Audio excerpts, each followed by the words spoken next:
하나님의 말씀은 한 가지만으로도 충분합니다.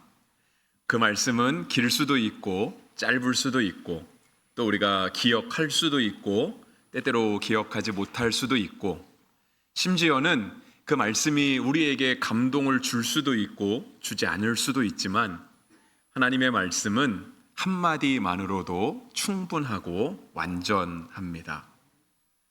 오늘 본문은 예수님께서 무리들에게 주신 말씀입니다. 29절 말씀을 보시면 무리가 모였을 때에 라고 시작하고 있습니다. 누가복음에 나타나는 무리들은 예수님의 12 제자와는 다르게 예수님 주변에 항상 예수님을 따라다니는 사람들로 등장을 합니다. 그러니까 누가복음의 특징이라고도 말할 수도 있고요. 다음 주일 설교에도 이 무리들은 아주 주된 등장인물로 나타나게 됩니다. 그런데 예수님께서 이 무리들을 향해서 오늘은 악한 세대라고 말씀하셨습니다. 예수님께서 이 무리를 향해 악하다라고 말씀하신 것은요, 그들이 표적을 구하기 때문이었다라고 성경은 기록하고 있고요. 그렇게 표적을 구하는 세대를 향해 우리 예수님께서는 요나의 표적 말고는 따로 보여줄 것이 없다라고 아주 단호하게 말씀하셨습니다. 그런데 실은 예수님께서 요나의 표적만을 말씀하신 것은 아니었습니다. 우리가 누가복음을 계속해서 보고 있고 또 우리가 성경을 보다 보면 성경 안에 예수님께서 보여주신 표적이 실은 굉장히 많이 있습니다. 우리가 다 기억하지 못할 정도로 많이 있죠. 오늘 본문 앞에도 예수님께서 보여주신 표적이 나타나 있습니다. 그것은 14절부터 기록되어 있는 말씀인데요. 14절에 보시면 예수께서 한 말 못하는 사람을 고쳐주셨다. 그러니까 말 못하게 하는 귀신이 들어가 있는 그 사람에게서 귀신을 쫓아내 주셨다라고 하는 말씀이 나와 있습니다. 그러니까 많은 사람들은요, 자신의 눈앞에서 귀신이 쫓겨나가는 것을 보게 되었고요. 지금까지 말 못하는 사람이 갑자기 입을 열어서 말을 하는 것을 듣게 되었습니다. 우리가 예수님이 베푸신 기적들을 생각해 보면 실은 예수님의 기적은 대단한 것들이 참 많았습니다. 바다 위를 걷기도 하신다던가 병자를 고치고 심지어는 죽은 자를 살리기도 하시고, 그러니까 예수님께서 보여주신 기적이 실은 너무 대단해서 어쩌면 14절에 기록된 이 말 못하게 하는 사람을 다시 말을 하게 한 것은 상대적으로 조금 이렇게 좀 대단하지 않은 것처럼 그렇게 느껴질 수도 있습니다. 그런데 말 못하게 하는 귀신이 쫓겨나간 것만 가지고도 실은 굉장한 표적이라고 말할 수 있죠. 그래서 사람들이요, 예수님께서 이렇게 귀신을 쫓아내셨을 때 굉장히 놀라게 되었다라고 이어서 15절은 우리 가운데 말씀하고 있죠. 근데 이렇게 예수님의 이 놀라운 기적을 보고 사람들이 놀랐다라고 하는 표현을 하면서요, 이 사람들의 반응이 크게 두 가지로 나타났다라고 성경은 또 기록하고 있습니다. 첫 번째는 어떤 사람들이었냐면요, 예수님이 그 15절에 기록된 것처럼 귀신의 힘을 힘입어서, 그러니까 예수님이 귀신을 쫓아내셨잖아요. 그러니까 예수님이 귀신을 쫓아낼 때 실은 더 큰 귀신을 불러와서, 더 세력이 있는 귀신을 불러와서 예수님을 쫓아내었다라고 예수님을 흠집을 내기 시작했습니다. 오늘 본문 말씀은 아니지만 이 기적이 이어지고 있는 22절 말씀에 보시면은요, 이런 말씀을 하세요. 더 강한 자가 와서 그를 굴복시킬 때에는 그가 믿던 무장을 빼앗고 그의 재물을 나누느니라 했습니다. 그러니까 우리도 알고 있는 것처럼 한 사람을 쫓아내려면 그것이 귀신이든 사람이든 어떤 조직이든 영향력이든 이것을 무력화하기 위해서는 더 큰 존재가 와야 되잖아요. 그러니까 귀신을 쫓아내는 것을 보고 이 사람들이 예수님이 마치 귀신의 왕 바알세불이라고 하는 그 하수인이 되어서 그 귀신의 왕의 힘을 빌려갖고 조금 힘이 약한 말 못하게 하는 귀신을 쫓아낸 것이다 라고 예수님을 폄하하기 시작했죠. 흠집을 내기 시작했던 거예요. 그 다음으로 등장하는 사람은 16절에 나타나는데요, 16절에 보시면 또 더러는 이라고 시작하면서 이 사람들은 예수를 시험하는 사람이라고 기록하고 있습니다. 그러면서 뭘 하냐면 하늘로부터 오는 표적을 보여달라 하는 것이죠. 그러니까 예수님이 어떤 바알세불의 하수인이 되어서 귀신의 힘을 빌린 것이 아니고 정말 예수님이 하나님의 아들이시고 정말 그분이 그리스도 메시아 우리를 구원하실 분이라고 한다면 단지 말 못하는 귀신 쫓아내는 거 가지고는 너무 약하지 않습니까? 조금 더 확실한 거, 사람들로 하여금 꼼짝 못하고 믿을 수밖에 없은 그러한 더 강력한 표적을 보여달라, 하늘로부터 오는 표적을 구했던 것입니다. 어쩌면 이들은 되게 열정적인 사람들로 비춰질 수도 있지만 실은 16절은 그들을 향해서 뭐라고 표현하고 있냐면 그들은 예수님을 시험했다라고 표현하고 있습니다. 그러니까 다시 말하면 어떤 거냐면 나는 믿고 싶은데 예수님이 나에게 보여주신 표적이 아직 나로 하여금 믿지 못할 만큼입니다. 그러니까 원래 더 큰 표적을 보여주고 내 성에 찰만한 표적을 보여주시면 내가 예수님을 믿을 건데 예수님이 나에게 그러한 충분한 표적을 보여주지 않아서 실은 내가 믿음이 없는 겁니다.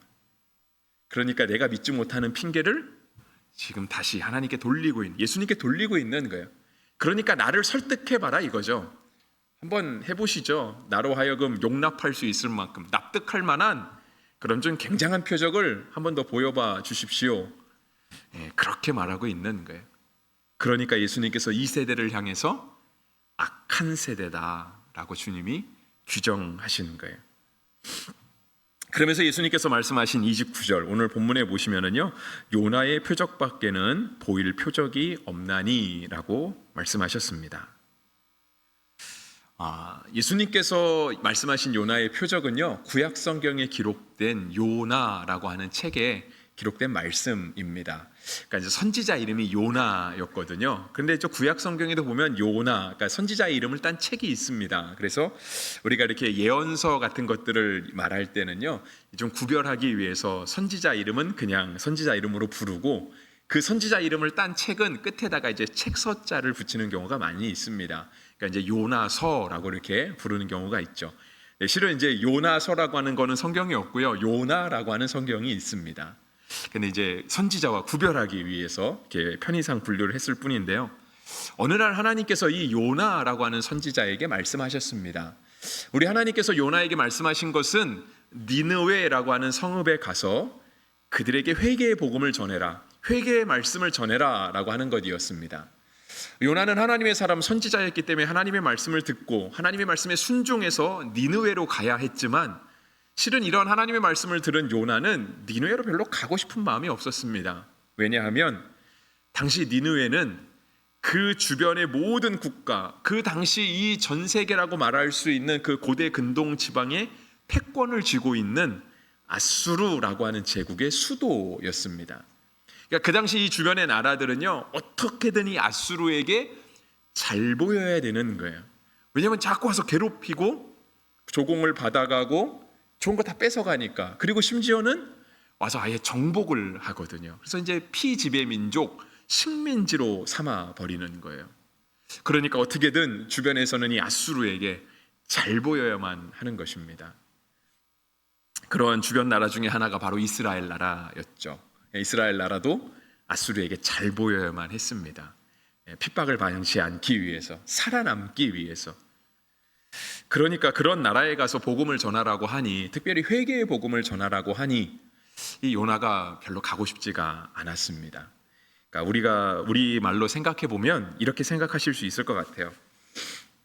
여러분, 어느 날 갑자기 우리 하나님께서 여러분들에게 말씀하실 때 일본에 가서 복음을 전해라 라고 말씀하신다고 한다면 우리가 과연 다른 나라에 가서 복음을 전하는 것만큼 기쁘게 가서 전할 수 있을까 하는 것입니다. 왜냐하면 우리는 한일전을 하면 소위 말해서 가위바위보도 이겨야 된다라고 생각하잖아요. 우린 일본에 절대 질 수 없는 그러한 감정들이 우리 가운데 있잖아요. 우리 예배 드리시는 분들 중에 우리 어르신들이 계세요. 정말 이렇게 한참 어르신들 계신데 이제 그런 분들은 이제 일제시대의 어떤 끄트머리를 겪기도 하시고 또 한국 전쟁의 어려운 시기도 겪기도 하셔서 그분들에게는 그런 마음이 더 셀 것 같아요. 근데 실은 저만 해도요, 저는 솔직히 일본 사람들한테 당한 불이익 하나도 없거든요. 그들이 저를 째려본 적도 없고요, 저를 때린 적도 없고, 제 돈을 뺏어간 적도 없고, 제가 일본 사람들에게 어떤 특별한 피해를 받아본 적은 없습니다. 제 기억에 일본에는 한 번 가본 것 같아요. 이렇게 단기 선교식으로 한 번 가봤는데 가도 그 사람들의 어떤 특유의 친절한 문화가 있잖아요. 깔끔한 문화. 가서 대접 잘 받고 왔지. 예, 가서 한국 사람이라고 그런 혐한 감정 가운데 제가 놓여졌던 적이 한 번도 없습니다.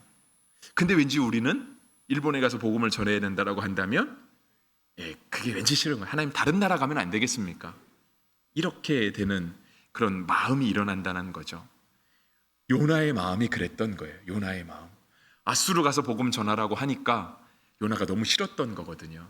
그리고 이스라엘 역사 가운데 이스라엘 나라는요, 나중에 시간이 지나게 되면 이 아수르라고 하는 제국에 결국은 이스라엘 나라가 멸망을 당하게 돼요. 그러니까 요나가 더 가기가 싫었던 거였거든요. 근데 어쨌든 요나는 선지자잖아요. 하나님의 사람. 그래도 믿음이 좋은 사람이죠. 많은 우여곡절이 있긴 했지만 요나는 결국은 니느웨에 가서 복음을 전했습니다. 요나서 3장 3절에 보면은요, 그 당시 니느웨라고 하는 성읍은 굉장히 커서 이곳에 복음을 전하려면 적어도 3일 길은 다녀야 된다고. 그러니까 2번 전하는 것도 아니고 딱 한 번 전하고 전하면서 돌아다니면서 해도 최소 3일은 돌아야 니느웨 사람들이 그나마 조금 한 번 정도는 이야기를 들을 수 있을 만큼 큰 도시라고 성경은 기록하고 있거든요. 근데 이어지는 요나서 3장 4절에 보시면 요나는요, 딱 하루만 하루 길을 돌아다니면서 니느웨 사람들에게 복음을 전해요. 그러니까 얼핏 생각해 봐도 3분의 2의 사람들은 회개의 말씀을 듣지 못했겠죠. 그죠? 그런데 너무 신기하게도 이 니느웨 사람들이 요나가 전하는 하나님의 말씀을 듣고요, 회개하기 시작하는 거예요. 그 말씀을 요나서 3장 5절과 7절, 9절 말씀은 이렇게 기록하고 있습니다. 니느웨 사람들이 하나님을 믿고 금식을 선포하고 높고 낮은 자를 막론하고 굵은 베옷을 입은지라. 왕과 그의 대신들이 조서를 내려 니느웨에 선포하여 이르되 사람이나 짐승이나 소떼나 양떼나 아무것도 입에 대지 말지니 곧 먹지도 말 것이요 물을 마시지도 말 것이며 사람이든지 짐승이든지 다 굵은 베옷을 입을 것이요 힘써 하나님께 부르짖을 것이며 각기 악한 길과 손으로 행한 강포에서 떠날 것이라. 하나님이 뜻을 돌이키시고 그 진노를 그치사 우리가 멸망하지 않게 하시리라. 그렇지 않을 줄을 누가 알겠느냐 한지라 했습니다. 니느웨 사람들이 회개하기 시작하는 거예요. 니느웨는 강대국이라 그랬잖아요. 그 손으로 행한 강포를 거둬들이겠다라고 하는, 우리의 힘을 자랑하지 않겠다라는 거예요. 심지어 사람만 그렇게 하는 것이 아니라 짐승까지도 하나님 앞에서 회개하는 모습을 보이겠다라고 하면서 왕과 대신들이 그 전국에 조서를 내리는 거예요. 왕명으로 선포하는 거죠. 세상에 어떤 나라가 하나님 앞에 회개합시다라고 하는 행정정책을 세울까요? 세상에 어떤 군주가 하나님 앞에 회개합시다라고 하는 명령을 내린 적이 있었나요? 근데 니느웨 사람들이 요나의 말을 듣고 회개하기 시작하는 거예요. 하나님은 어떻게 하셨을까요? 하나님께는 약점이 하나 있잖아요. 여러분 진짜 하나님께 약점이 있다고 생각을 하시면 안 되고요. 그냥 사람의 말로 했을 때 하나님은 전능하신 분, 하나님은 지존하시고 절대적인 분이시고 하나님은 약점이 없으세요. 근데 우리 사람이 볼 때 하나님의 약점이라고 표현할 수 있는 것이 있다라고 한다면 하나님은 회개하면 용서하신다는 거예요. 하나님이 사람에 대해서 진노하세요. 사람의 악함을 보시고 하나님이 심판해야 되겠다 이렇게 화가 나신 때도 많으세요.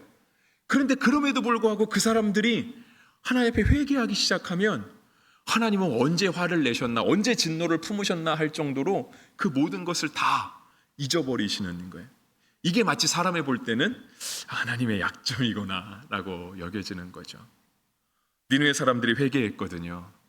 하나님이 그들을 용서하셨습니다. 그러면서 요나서 4장 10절은 이렇게 얘기하세요. 하나님이 그들이 행한 것, 곧 그 악한 길에서 돌이켜 떠난 것을 보시고 하나님이 뜻을 돌이키사 그들에게 내리라고 말씀하신 재앙을 내리지 아니하시니라. 하나님이 악한 세대, 예수님을 흠잡는 세대, 좀 더 강력한 표적을 보여달라고 하는 세대에게 예수님이 유일하게 말씀하신, 유일하게 제시하신 표적은 바로 이 요나의 표적이었습니다. 그러면서 예수님께서는 말씀하시죠. 32절 말씀이에요. 심판 때에 니느웨 사람들이 일어나 이 세대 사람을 정죄하리니 이는 그들이 요나의 전도를 듣고 회개하였음이었거니와 요나보다 더 큰 이가 여기 있느니라. 요나보다 더 큰 이, 위에 31절에는 솔로몬보다 더 큰 이가 지금 여기 있다라고 하는 거예요. 이 많은 무리들 앞에 표적을 구하는 세대, 예수님을 흠집내려고 하는 세대 앞에 예수님이 계시다라고 하는 것을 지금 주님이 말씀하고 있는 거죠. 그렇다면 이들이 취해야 될 행동은 뭘까요? 이들이 내려야 될 결단은 무엇일까요? 주저하지 않는 거죠. 불신을 내려놓는 거예요. 예수님을 영접하는 거예요. 사순절 기간, 그러니까 예수님의 그 대속의 죽으심을 다시 기억하고 묵상하는 거잖아요. 우리가 그 자리로 나아가는 거예요. 말씀을 마무리하려고 합니다. 예수님은 표적을 구하는 세대에게 요나의 표적을 말씀하셨어요. 그리고 그들에게 말씀하심과 같이 오늘 우리에게도 말씀하세요. 예나 지금이나 예수님을 믿지 않으려고 하는 사람들은 늘 있기 마련입니다. 그리고 흠집을 내려고 하는 사람들도 있고요. 예수님에 향해 조금 더 좀 뭔가 좀 더 확실한 걸 보여주세요. 좀 나로 하여금 이런 뜨뜻미지근한 신앙을 내려놓고 불신앙을 내려놓고 주님께 매달릴 수 있는 좀 더 확실한 뭔가를 보여주십시오. 이것만 해결되면 내가 주님 정말 충성하고 봉사하고 하나님 앞에 다 드리겠습니다. 이러한 신앙의 자세를 가질 때가 우리 역시 있다라고 하는 것이죠. 그런데 그건 우리의 핑계에 불과한 거예요. 마치 성경 속에 등장하는 무리들이 얘기했던 것처럼 결국은 우리도 주님을 향해서 그렇게 핑계하고 더디 믿고 하나님 앞에 교만한 마음을 드러낼 뿐입니다. 근데 그렇다라고 한다면 32절의 말씀처럼 니느웨 사람들이 일어나서 우리를 정죄할 것이다 라고 성경이 말씀하세요. 그런데 여러분 생각해 보세요.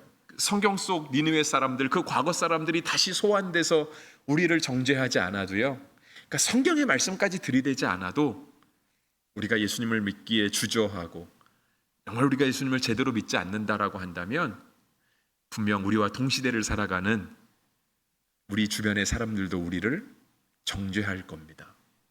왜냐하면 우리는 기독교인, 그리스도인이잖아요.